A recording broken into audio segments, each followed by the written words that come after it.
Hello everyone, welcome back to this new video. दोस्तों, स्वागत है आपका। इस वीडियो में हम लोग बात करने वाले, जैसे आप देख रहे हैं, आर ओ एग्ज़ाम्स को लेकर। ठीक है, आर ओ एग्ज़ाम्स, उसके लिए दोस्तों एक कैसा हमारा सेल्फ स्टडी प्लान होना चाहिए। एग्ज़ाम का जो न्यू पैटर्न हम बात करेंगे, क्यों कह रहे हैं न्यू पैटर्न, अभी आपको हम दिखाएंगे भी कि एग्ज़ाम का जो आर ओ का अगर आप सभी इंतजार करें दोबारा एग्ज़ाम के लिए, तो इस नए एग्ज़ाम पैटर्न को जानना बहुत ज़रूरी है।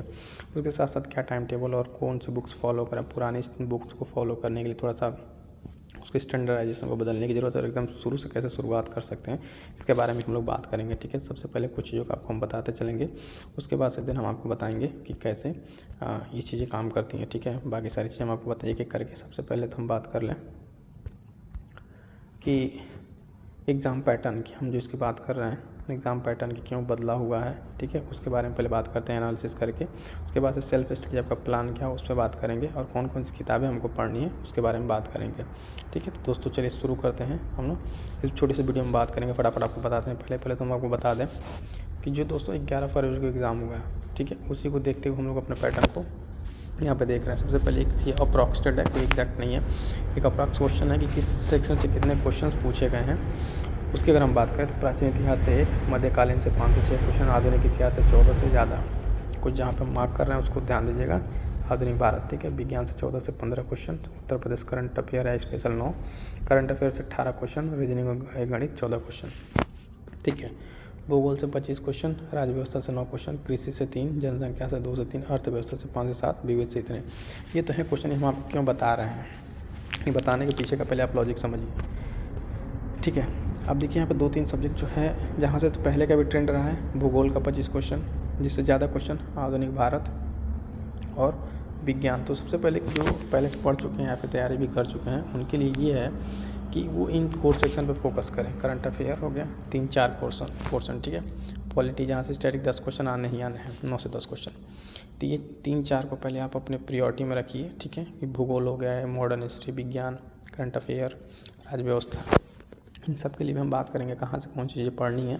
इतने दिन क्वेश्चन आए, इसके बाद से अगर हम समझने का प्रयास करेंगे, देखेंगे जो है ना कि पेपर का पैटर्न कैसा था, एग्ज़ाम पैटर्न जो था, उसमें ये काफ़ी ये डिटेल एनालिसिस को आपको समझना पड़ेगा। अब देखिए, जो एग्ज़ाम था उसमें अभी कथन और कारण वाले प्रश्नों की संख्या 22 हो गई है। ऐसे क्वेश्चन बढ़ गए हैं, यानी अब आप वन लाइनर पढ़ के जो है इस चीज़ को नहीं कर सकते हैं, वन लाइनर वाली बुक पढ़ के। उसके बाद से मैच द फॉलोइंग करने वाले क्वेश्चन की संख्या 18 थी, ये भी क्वेश्चन बढ़ गया था। 2 कथन वाले प्रश्न जो है, ठीक है, 1 और 2 मिला के उसके लगभग प्रश्न की संख्या 40 थी।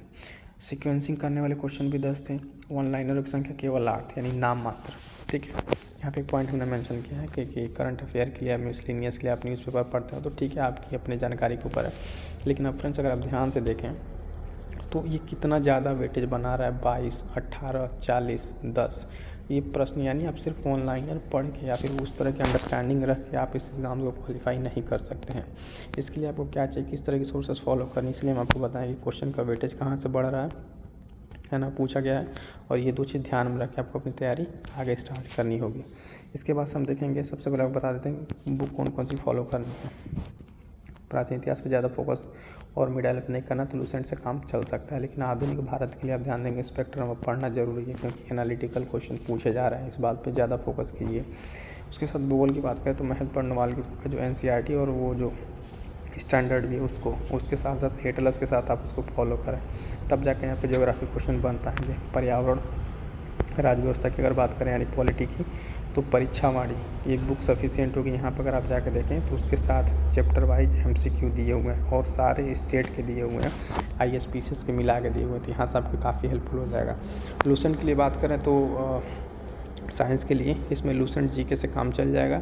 ठीक है, बाकी आप करंट अफेयर्स अपडेट करें, साइंस एंड टेक के क्वेश्चन ज़्यादा पूछे जा रहे हैं। ठीक है, तो इतने क्वेश्चन हो गए। उसके बाद से कुछ और पॉइंट्स की अगर हम बात करें तो ये ध्यान दीजिएगा, इन सब फोकस को आप फोकस करें, सोर्स हो गए। उसके बाद से अगर देखेंगे समसामयिकी, करंट अफेयर के लिए आप प्रतिमाह करिए। उसके साथ साथ अगर आप एनुअल कर रहे हैं तो उसको कम से कम 3 से 4 बार पढ़ के जाइए।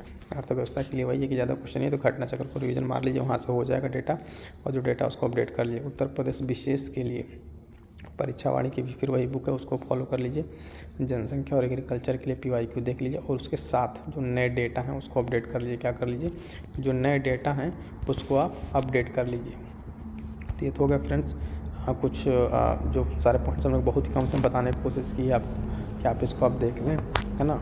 उसके साथ ही अगर हम आप बात करें तो कुछ अदर चीज़ें जो टेस्ट सीरीज है जिसमें हमने भी चला रखी है उसको आप यहाँ से फॉलो कर सकते हैं, ठीक है। देखिए जो भी सोर्स, ठीक है, हमने सोर्स की बात कर ली, सोर्स की बात कर ली, है ना, पैटर्न की बात कर ली, ये इतना फॉलो करना। उसके बाद से अगर हम बात करें कि आपको टाइम टेबल, आपका टाइमिंग कितना, टाइम टेबल क्या होना चाहिए, तो एक ऑन एन एवरेज हम आपकी बात करें टाइम टेबल की, अगर आप सीरियस एक स्टूडेंट हैं जिनमें तैयारी करना चाहते हैं तो आप मान के चलिए 8 से 10 घंटे की आपको पढ़ाई चाहिए ही चाहिए, क्योंकि जिस तरीके से कंपटीशन बढ़ रहा है और जितना सिलेबस हमने दिखाया, अगर इतने दिन में रिवीजन भी करना है आपको, तो आपको इस चीज़ को एकदम ध्यान रखना होगा कि 8 से 10 घंटे की पढ़ाई स्लॉट बना लीजिए कि एक एक सब्जेक्ट को 10-10 दिन लेकर आप चल सकते हैं। 10-10 दिन का या एक दिन में 2 से 3 सब्जेक्ट लेके चल लीजिए।